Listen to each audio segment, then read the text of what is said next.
మనం ఏందో చూపెడదామని. సో మీరేమంటారు ఈ అభివృద్ధి? 2029లో మళ్ళీ ఇంకా 5 years టీడీపీ కూటమి ప్రభుత్వమే గవర్నమెంట్ ఫామ్ చేసిద్ది.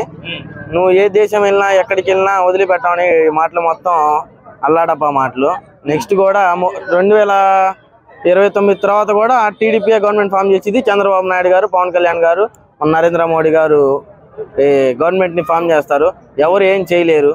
అట్లా చేసిన వాళ్ళందరూ ఇప్పుడు జైల్లో చుట్టూ తిరుగుతున్నారు. బోరుగడ్డ అనిలు మన ఉదాహరణ 30 కిలోలు తగ్గానని ప్రెస్ మీట్ లో చెప్పాడు. ఇంకా మనం ఏం చేయలేము, ఇంకా చెప్పేది ఏమి ఉండదు. వీళ్ళందరూ మొత్తం ఆషామాషి మాటలు చెప్పి అల్లాటప్ప మాటలతో వీళ్ళు ఊరకట్ట డైలాగులు వేయటం తప్పించి ఏముండదు అక్కడ. సో మరి అధికారంలో లేకపోతేనే ఇలా భయపెడుతున్నారు కదా, ఇలా బెదిరిస్తున్నారు. ఒకవేళ అధికారంలోకి వస్తే ఎలా ఉంటది అంటారు?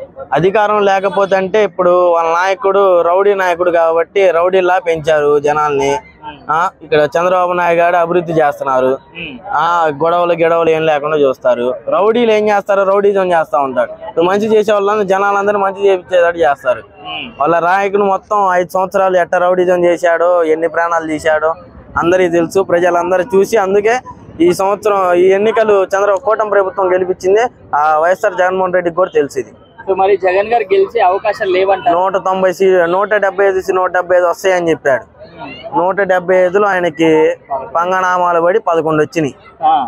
11 సీట్లు. ఇటు డబ్బులు పంచుతాడు, అటు డబ్బులు పంచుతాడు. మేమే మీ అక్కాయి, మీ చెల్లి, మీ తమ్ముడిని, మీ ఇంటి బిడ్డని అంటాడు. అవి చేస్తాడు, ఇవి చేస్తాడు, పథకాలు పెంచుతానంటాడు. ఎన్ని పెంచినా ప్రయోజనం లేదు. నువ్వు సైకో రాజ్యం అని అందరికి తెలిసిపోయిందిగా.